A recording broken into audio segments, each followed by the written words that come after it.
আসসালামু আলাইকুম প্রিয় ভিউয়ার্স, আশা করি আপনারা ভালো আছেন। বাংলাদেশ রেলওয়ের পয়েন্টসম্যান পদে নিয়োগ পরীক্ষার প্রস্তুতির জন্য চূড়ান্ত সাজেশন 3 নিয়ে আলোচনা করব। ভিডিওটি ভালো লাগলে অবশ্যই একটা লাইক দিবেন। চলুন শুরু করা যাক। প্রথম প্রশ্নটা আছে অনিল শব্দের অর্থ কী? অনিল শব্দের অর্থ আছে, সঠিক উত্তরটা হবে ক নাম্বারটা, অর্থাৎ বাতাস। অনিল শব্দের সমার্থক শব্দ আছে বাতাস। আমি প্রত্যেকটা প্রশ্নে কিছু সময় নেব, আপনি এর ভিতরে নিজেকে যাচাই করে নেবেন, ঠিক আছে? তাহলে অনিল শব্দের সমার্থক শব্দ আছে বাতাস, যেমন বাতাসের আরও কিছু সমার্থক শব্দ আছে, যেমন মারুত, সমীর, সমীরণ, পবন, এগুলো হচ্ছে কি বাতাসের সমার্থক শব্দ।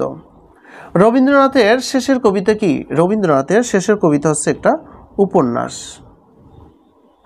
ধর্মের সার বাগধারাটির অর্থ কী? ধর্মের সার বাগধারাটির অর্থ হচ্ছে অকর্মণ্য। ধামাধারা বাগধারাটির অর্থ কী? ধামাধারা এই বাগধারাটির অর্থ হচ্ছে চাটুকারিতা। এক কথায় প্রকাশ করুন অপকার করার ইচ্ছা। এক কথা হবে কি অপচিকিৎসা। 5 নম্বর সঠিক উত্তর হচ্ছে ক নাম্বারটা। কেতাদুরস্ত বাগধারাটির সঠিক অর্থ কোনটি? কেতাদুরস্ত বাগধারাটির সঠিক অর্থ হচ্ছে পরিপাটি। পরীক্ষা শব্দের সন্ধিবিচ্ছেদ কোনটি? পরীক্ষা শব্দের সন্ধিবিচ্ছেদ হচ্ছে ঘ নাম্বারটা, পরিযোগ দীর্ঘই ক্ষীয় আকার পরীক্ষা। গোপ খেজুরে বাগধারাটির অর্থ কী? নিতান্ত অলস। গোপ খেজুরে বাগধারাটির অর্থ হচ্ছে নিতান্ত অলস। বাংলা ভাষায় সংস্কৃত উপসর্গ কয়টি? বাংলা ভাষায় সংস্কৃত উপসর্গ আছে 20টি, আর খাঁটি বাংলা উপসর্গ হচ্ছে 21টি। আর একটা কথা হচ্ছে ভিউয়ার্স, আপনারা যারা এই স্বল্প সময়ে একটা ভালো প্রস্তুতি নিতে চাচ্ছেন, তারা চাইলে আমাদের কাছে একটা স্পেশাল সাজেশন আছে। স্ক্রিন দেওয়া হোয়াটসঅ্যাপ নাম্বার যোগাযোগ করে সাজেশনটা নিতে পারেন। সামান্য পারিশ্রমিকের বিনিময়ে সাজেশনটা হোয়াটসঅ্যাপে দেওয়া হবে পিডিএফ ফাইল আকারে। ওকে। সঞ্চয় এর সঠিক সন্ধিবিচ্ছেদ কোনটি? সম যোগ চয়, সঞ্চয়। 10 নম্বরের সঠিক উত্তর হচ্ছে ক নাম্বারটা, সম যোগ চয়, সঞ্চয়। নিচের কোনটি মৌলিক শব্দ? এখানে মৌলিক শব্দ হচ্ছে মা, অর্থাৎ যে শব্দকে ভাঙানো যায় না। 71-এর বিজয় গাথা কার লেখা? 71-এর বিজয় গাথা কার লেখা? এটি হচ্ছে মুনতাসির মামুনের লেখা। কবি আলাওলের পদ্মাবতী কোন গ্রন্থ থেকে অনুদিত? এটা হচ্ছে পদামুবাত। তারিখ কোন ভাষা থেকে আগত? তারিখ কোন ভাষা থেকে আগত? আরবি ভাষা থেকে আগত। কোনটি লবণের সঠিক সন্ধিবিচ্ছেদ? লবণের সঠিক সন্ধিবিচ্ছেদ হচ্ছে লো যোগ অন লবণ। কি লো যোগ অন লবণ। এ বার্ন্ট চাইল্ড ডেড the fire, here burnt is an a an, এটা কি হবে? এখানে দেখুন, এটা হবে আপনার পাস্ট পার্টিসিপল। এখন এখানে একটা বিষয় আছে, জিরান্ট এবং পাস্ট পার্টিসিপলের ভিতর আমরা অনেক সময় অনেকেই আপনারা ঘোলাইয়ে যান। একটা সহজভাবে মনে রাখবেন কি, অর্থাৎ মূল ভার্বের সাথে আইএনজি যোগ হওয়ার ফলে তা যদি সেন্টেন্সে একই সাথে সেটা ভার্ব এবং নাউন হিসাবে কাজ করবে, সেটা হচ্ছে জিরান্ট। আর যদি অ্যাডজেক্টিভ হিসাবে কাজ করে, সেটা হবে পার্টিসিপল। তারপর প্রেজেন্ট পার্টিসিপল, পাস্ট পার্টিসিপল তো বুঝিনি। প্রেজেন্ট কন্টিনিউয়াস পারফেক্টের সাথে যখন যোগ হবে, হ্যাঁ, আইএনজি যোগ হয়, তখন ওটা প্রেজেন্ট পার্টিসিপল হয়। আর পাস্ট পার্টিসিপলতে উদাহরণই দেখলেন। আচ্ছা, change into passive voice, hmm do you want. আমরা জানি হু থাকলে হুম হবে, তাহলে যেহেতু হুম আছে অবশ্যই হু হবে। তাহলে এখানে সঠিক একেবারে ডাইরেক্ট ডি নাম্বারটা দেখলেই বোঝা যায়, who is wanted by you. David Copperfield, David Copperfield is a an novel. এটা কোন কালের বোঝানো হয়েছে, কোন পিরিয়ডের? হ্যাঁ, ভিক্টোরিয়ান, মডার্ন, রোমান্টিক, এলিজাবেথান। এটা হচ্ছে ভিক্টোরিয়ান পিরিয়ডে। আর ডেভিড কপারফিল্ড লেখেনকে চার্লস ডিকেন্স লিখেন, ঠিক আছে? গেল বছর কিন্তু আপনাদের, গেল বছর বলতে 2022 সালে যে পয়েন্টসম্যান পদে যে পরীক্ষাটা হয়েছিল, সেখানে কিন্তু লিটারেচার থেকে প্রশ্ন 2-3টা প্রশ্ন আসছে। সেই জন্য আমি কিন্তু প্রত্যেকটা সাজেশনে কিন্তু ইংলিশ লিটারেচার থেকে প্রশ্ন ধরি 2-3টা করে। ওকে। 19 নম্বরটা আছে scarcely had he completed his study dash. Scarcely had এর পরে হোয়েন বসবে। কি বসবে? হোয়েন বসবে। একবার মুখস্থ করবেন, কোনো নিয়ম টিয়ম জানার দরকার নাই, ঠিক আছে? স্কার্সলি হ্যাড এরপরে হোয়েন বসে। হ্যাঁ, a speech full of too many words. এক কথায় কি বলে এটা? এটাকে এক কথা কি বলে? এ ভার্বজ স্পিচ। মানে কি বাগাড়ম্বরপূর্ণ বক্তৃতা, হ্যাঁ বাগাড়ম্বরপূর্ণ বক্তৃতা যেটাকে বলা হয়। What is the meaning of soft soap? Soft soap হচ্ছে তোষামোদে করা। Flatter for self motives, B নাম্বারটা। What is the meaning of the word belated? Belated এর অর্থ হচ্ছে বিলম্বিত করা, হ্যাঁ তাহলে কী হবে thirty. What is the meaning of euphemism? Euphemism সাধারণত হচ্ছে সুভাষণকে বোঝায়, ঠিক আছে। Inoffensive expression. Pride and prejudice, pride and prejudice is written by Jane Austen. 24 নম্বরে সঠিক উত্তর হচ্ছে আপনার সি নাম্বারটা। অ্যাসাইলস ওয়াজ, অ্যাসাইলস কে ছিলেন? হ্যাঁ অ্যাসাইলস কে ছিলেন? 25 নম্বরে সঠিক উত্তর হচ্ছে আপনার বি নাম্বারটা, a great Greek fighter. Choose the correct sentence, এখানে কারেক্ট সেন্টেন্স কোনটা? 26 নম্বরে জানতে চাই কারেক্ট নাম্বার হবে, কারেক্ট অ্যান্সার হবে এখানে I am very busy this morning. Fill in the blank. I wish I had the wings of a bird. আমার যদি পাখির মতো ডানা থাকতো, হ্যাঁ তাহলে 27 নম্বরে সঠিক উত্তরটা হবে কি? 27 নম্বরে সঠিক উত্তর হচ্ছে ডি নাম্বারটা। I have not heard from him for a long time. Your conduct admits no excuse dash, তাহলে শূন্যস্থানে কি হবে? শূন্যস্থানে হবে D admits of. Your conduct admits of no excuse. He had a headache, কি হবে? Bad headache. He had a bad headache. 31 নম্বরে আছে কি? সম্প্রতি প্রধানমন্ত্রী শেখ হাসিনা ভারত সফরে বাংলাদেশের সাথে ভারতের মোট কয়টি সমঝোতা চুক্তি স্বাক্ষরিত হয়? 10টি সমঝোতা চুক্তি স্বাক্ষরিত হয়। ফিলিস্তিনকে স্বীকৃতি দেয়া সর্বশেষ দেশ কোনটি? আর্মেনিয়া। সর্বশেষ স্বীকৃতি দেয় আর্মেনিয়া।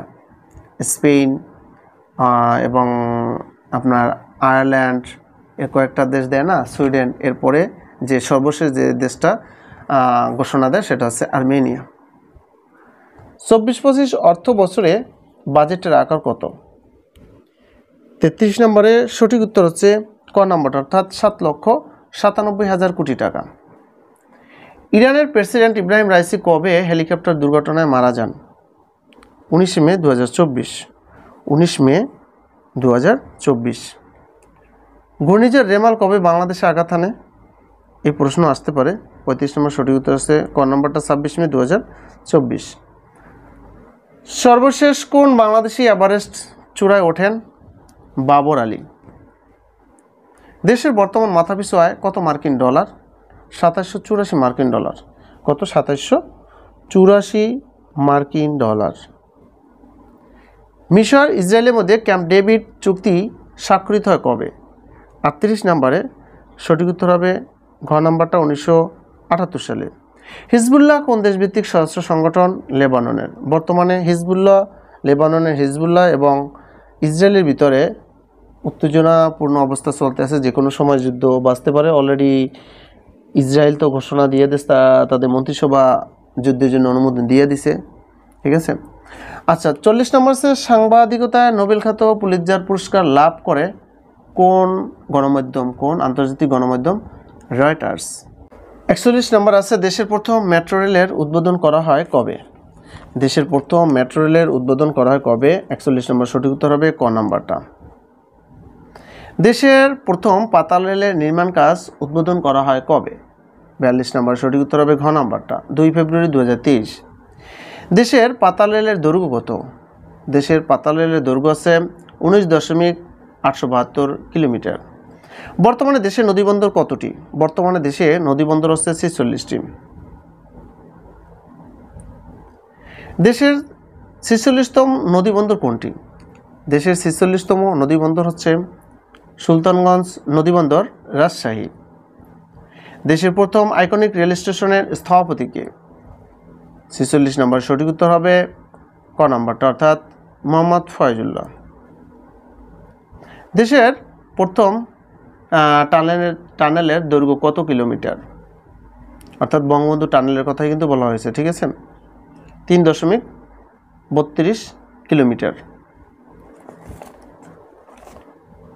দেশের প্রথম এলিভেটেড এক্সপ্রেস ওয়ের উদ্বোধন করা হয় কবে? 48 নম্বর সঠিক উত্তর হচ্ছে ক নাম্বার 2 সেপ্টেম্বর 2023।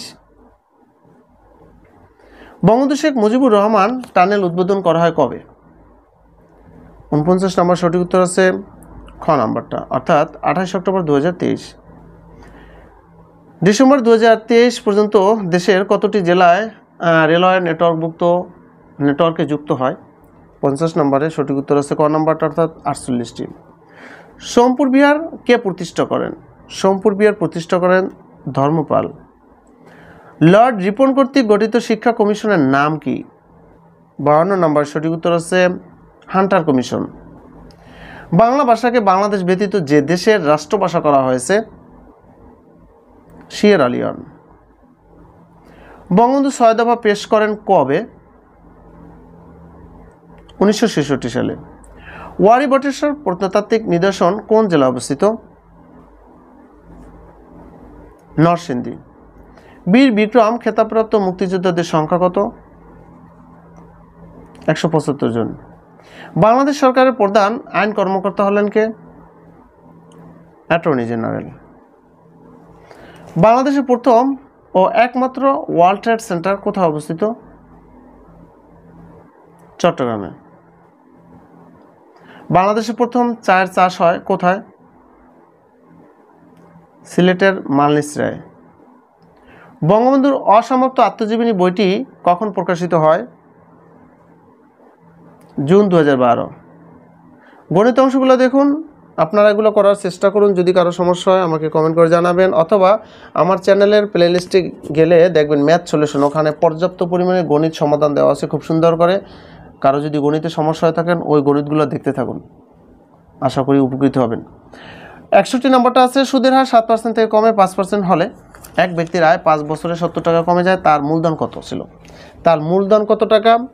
61 নম্বর সঠিক উত্তর হবে 700 টাকা। টাকায় 3টি করে আম ক্রয় করে টাকায় 2টি করে বিক্রি করলে শতকরা কত লাভ হবে? 50%। একটি আয়তকার ঘরের দৈর্ঘ্য বিস্তারের দ্বিগুণ, এর ক্ষেত্রফল 512 বর্গমিটার হলে পরিসীমা কত? 96 মিটার। এই গণিতটা কিন্তু একটা আলু, বুঝেন, প্রায় পরীক্ষাতেই ঘুরে ফিরে আসে। আমি অধিকাংশ পরীক্ষাতে দেখছি এই ধরনের গণিত আসে। একটি ট্রেন 48 কিলোমিটার বেগে চলে, 220 মিটার সেতু 30 সেকেন্ড অতিক্রম করে, ট্রেনের দৈর্ঘ্য কত? 180 মিটার। ক ক্ষয়ের তুলনায় দ্বিগুণ কাজ করে বা দ্বিগুণ দক্ষ। ক ক্ষয়ের তুলনায় একটি কাজ করতে 30 দিন কম সময় লাগে, দুজনের কাজটি করতে কত দিন সময় লাগবে? অর্থাৎ 20 দিন লাগবে। একটি টাকার থলেতে 1 টাকা 50 পয়সা ও 25 পয়সার মূলধনের 441টি মুদ্রা রয়েছে। মুদ্রাগুলোর অনুপাত 11:9:5। এই অনুপাত হলে 50 পয়সা মূল্যমানের মুদ্রার সংখ্যা কয়টি? 162টি। কোনো আসল 20 বছরে সুদে মূলে দ্বিগুণ হলে কত বছরে সুদে মূলে তা 3 গুণ হবে? অর্থাৎ 40 বছরে। যদি তেলের মূল্য 25% বৃদ্ধি পায় তবে তেলের ব্যবহার শতকরা কত কমালে তেল বাবদ খরচ বৃদ্ধি পাবে না? 20% কমালে। এক ব্যক্তি মাসিক বেতনের 1/40 অংশ মহার্ঘ ভাতা পান। তার মাসিক আয় 1600 টাকা হলে তার মহার্ঘ ভাতা কত? তার মহার্ঘ ভাতা আছে 39.02 টাকা। একটি সমদ্বিবাহু ত্রিভুজের ভূমি 16 মিটার এবং অপর দুটি বাহু প্রতিটি 10 মিটার হলে ত্রিভুজের ক্ষেত্রফল কত? 48 বর্গমিটার। Thanks for watching this video. Viewers, ভিডিওটি শেষে আরেকবার বলি, যদি কারো স্বল্প সময় কমন উপযোগী প্রশ্নের সাজেশনের প্রয়োজন হয় তাহলে স্ক্রিনে হোয়াটসঅ্যাপ নম্বরে আমাদের সাথে যোগাযোগ করুন। সামান্য পারিশ্রমিকের বিনিময়ে সাজেশনের PDF ফাইল হোয়াটসঅ্যাপে পাঠিয়ে দেওয়া হবে। তো ভিউয়ার্স, আর আপনি যদি আমার চ্যানেল নতুন দর্শক হয়ে থাকেন অবশ্যই চ্যানেলটি সাবস্ক্রাইব করে নিয়মিত সঙ্গে থাকবেন, বেল আইকনটি অন করে রাখবেন, কারণ আমি প্রতিনিয়ত সরকারি চাকরির বিভিন্ন চাকরির পরীক্ষার সাজেশন এবং সমাধান দিয়ে থাকি। তো ভালো থাকবেন ভিউয়ার্স, আসসালামু আলাইকুম।